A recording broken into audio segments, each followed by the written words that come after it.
ಮನ್ಸನ ಜೀವ ನೀ ನುಡಿಸಿ ಆಡಕ ಢಮರು ಆಗ್ಯಾವ ಯಾಕ ಶಿವಲಿಂಗ ನಡೆಸುತ್ತಿ ಹಿಂಗ ಏನೇನೂ ಇಲ್ಲಯ್ಯ ನಮ್ಮ ಕೈಯಾಗ ಎಡವಿಸಿ ತಾಳ ಉರುಳಿಸಿ ದಾಳ ನಡೆಸಿದಿ ಬಾಳ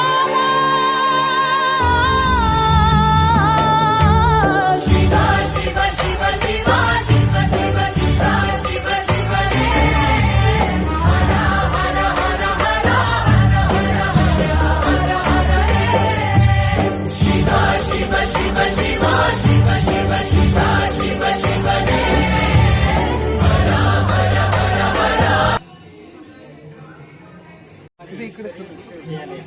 ಸ್ವಯಂ ನಿರಾಕಾರ ಪರಮಾತ್ಮನೇ ಬಂದು 1937 ಇಸ್ವಿಯಲ್ಲಿ ಈ ರಾಜಸ್ಥಾನ ಅಬು ಪರ್ವತದಲ್ಲಿ ಈ ಪ್ರಜಾಪಿತ ಬ್ರಹ್ಮರವರ ಸೇರಿದಲ್ಲಿ ಪ್ರವೇಶ ಮಾಡಿ ಈಶ್ವರ ವಿಶ್ವವಿದ್ಯಾಲಯವನ್ನು ಈಶ್ವರನೇ ಪರಮಾತ್ಮನೇ ಸ್ವತಃ ಶಿಕ್ಷಣ ನೀಡ್ತಾ ಇದ್ದಾರೆ. ಏನು ಶಿಕ್ಷಣ ಅಂತ ಹೇಳಿದ್ರೆ, ಈಗ ನರನಿಂದ ನಾರಾಯಣ, ನಾರಿಯಿಂದ ಲಕ್ಷ್ಮಿ, ಅಂದರೆ ಮನುಷ್ಯರಿಂದ ದೇವತೆಗಳಾಗ್ತಂಥ ಶಿಕ್ಷಣವನ್ನು ಸ್ವಯಂ ಪರಮಾತ್ಮನೇ ಬಂದು ನಮಗೆ ಶಿಕ್ಷಣ ನೀಡ್ತಾ ಇದ್ದಾರೆ. ನೋಡಿ, ಈಗಿರ್ತಕ್ಕಂಥ ಕಲಿಯುಗನೇ ನರಕ ಆಗಿದೆ. ಇಂಥ ನರಕವನ್ನು ಸ್ವರ್ಗವನ್ನು ಮಾಡೋ ಸಲುವಾಗಿ, ಇಂಥ ದುಃಖದ ಪ್ರಪಂಚವನ್ನು ಸುಖದ ಪ್ರಪಂಚವನ್ನು ಮಾಡೋ ಸಲುವಾಗಿ ಸ್ವಯಂ ಪರಮಾತ್ಮನೇ ಬಂದು ನಮಗೆ ಶಿಕ್ಷಣ ನೀಡ್ತಾ ಇದ್ದಾರೆ. ಪರಮಾತ್ಮ ಕೊಡುವಂಥ ಶಿಕ್ಷಣದಲ್ಲಿ ಮೊದಲನೆಯದು ಆತ್ಮಜ್ಞಾನ. ಆತ್ಮ ಅಂತ ಹೇಳಿದರೆ ದೇಹದ ನಿಯಂತ್ರಕ. ಆತ್ಮ ಅನ್ನುವಂಥದ್ದು, ಈ ದೇಹ ಅನ್ನೋದೊಂದು ಯಂತ್ರವಾದರೆ ಅದನ್ನು ನಿಯಂತ್ರಿಸುವಂಥವನು ಆತ್ಮ. ದೇಹದ ಪ್ರತಿಯೊಂದು ಭಾಗವನ್ನು ಒಂದೊಂದು ವಸ್ತುವಿನ ಜೊತೆಯಲ್ಲಿ ಕೊರತೆ ಮಾಡ್ತಾರೆ. ಹೇಗೆ ಅನೇಕ ಯಂತ್ರಗಳಿಂದ ಕೂಡಿದ್ದೊಂದು ಫ್ಯಾಕ್ಟರಿ ಇರುತ್ತೆ, ಆ ಥರ ದೇಹನೂ ಸಹಿತ ಅನೇಕ ಯಂತ್ರಗಳ ಹಾಗೆ ಇದು ಕಾರ್ಯವನ್ನು ನಿರ್ವಹಣೆ ಮಾಡ್ತಾ ಇದೆ. ಆದರೆ ಆ ಎಲ್ಲ ಯಂತ್ರಗಳು ಕಾರ್ಯ ಮಾಡಬೇಕಾದ್ರೆ, ಹೇಗೆ ನಮಗೆ ಇಲ್ಲಿ ಮಿಷನ್ ವರ್ಕ್ ಮಾಡಬೇಕಾದ್ರೆ ಕರೆಂಟ್ ಬೇಕು, ಹಾಗೆ ಈ ದೇಹನೂ ಸಹ ಕಾರ್ಯ ಮಾಡಬೇಕು ಅಂದರೆ ನಿಯಂತ್ರಕ ಆತ್ಮ ಅವಶ್ಯವಾಗಿ ಬೇಕು. ಇದು ಆತ್ಮ ಮಾತ್ರ ಯಾವತ್ತೂ ನಾವೆಲ್ಲ ಈಗ ಆತ್ಮಗಳು ಭ್ರುಕುಟಿ ಮಧ್ಯದಲ್ಲಿ ಆತ್ಮ ಇದೆ. ಆ ಆತ್ಮನನ್ನ ಕುರಿತು ನಾವು ಹಣೆಗೆ ತಿಲಕ, ಗಂಧ, ಶ್ರೀಗಂಧ ಇಟ್ಟು ಹೇಳುವಂಥದ್ದು. ಹಾಗಾಗಿ ಈ ಆತ್ಮಗಳಿಗೆಲ್ಲರಿಗೂ ಒಬ್ಬ ತಂದೆ ಅಂತ ಇದ್ದಾನೆ. ಆ ತಂದೆ ಯಾರು ಅನ್ನೋದು ಪರಮಾತ್ಮ, ಅವನೇ ಶಿವ. ಇವನು ಸದಾಶಿವ ಅಂತ ಹೇಳುವ ನಿಜವಾದ ಹೆಸರು.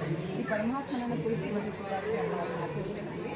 ಇಲ್ಲಿ ನೋಡಿ, ಎಲ್ಲ ಧರ್ಮದವರು ಕೂಡ ಪರಮಾತ್ಮನ ಒಂದು ಸಂದೇಶವನ್ನು ಅವ್ರದ್ದೇ ಆದ ಸಮಯದಲ್ಲಿ ಬಂದಿದ್ದು ಅವ್ರದ್ದೇ ಆದ ಭಾಷೆಯಲ್ಲಿ ಜ್ಞಾನವನ್ನು ಕೊಡ್ತಾ ಹೋದ್ರು. ಒಬ್ಬೊಬ್ಬರ ಪರಮಾತ್ಮನ ಈ ಸೃಷ್ಟಿಯಲ್ಲಿ ಕರ್ತವ್ಯಗಳನ್ನು ಸೂಚಿಸಲಾಗಿದೆ. ನಿರಾಕಾರನಾದಂಥ ಪರಮಾತ್ಮ ಈ ಜಗತ್ತಿನಲ್ಲಿ ತನ್ನ 3 ಕಾರ್ಯಗಳನ್ನು ಮಾಡಬೇಕಾಗಿರ್ತದೆ.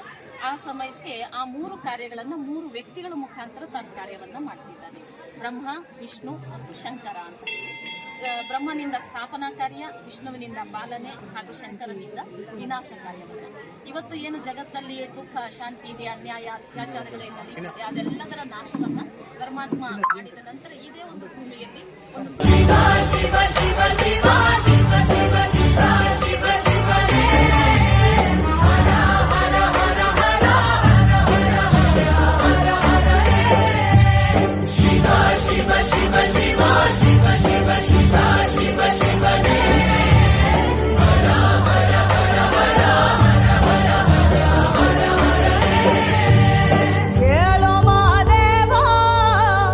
ಮನ್ಸನ ಜೀವ ನೀ ನುಡಿಸಿ ಆಡ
ಶಿವ ಶಿವ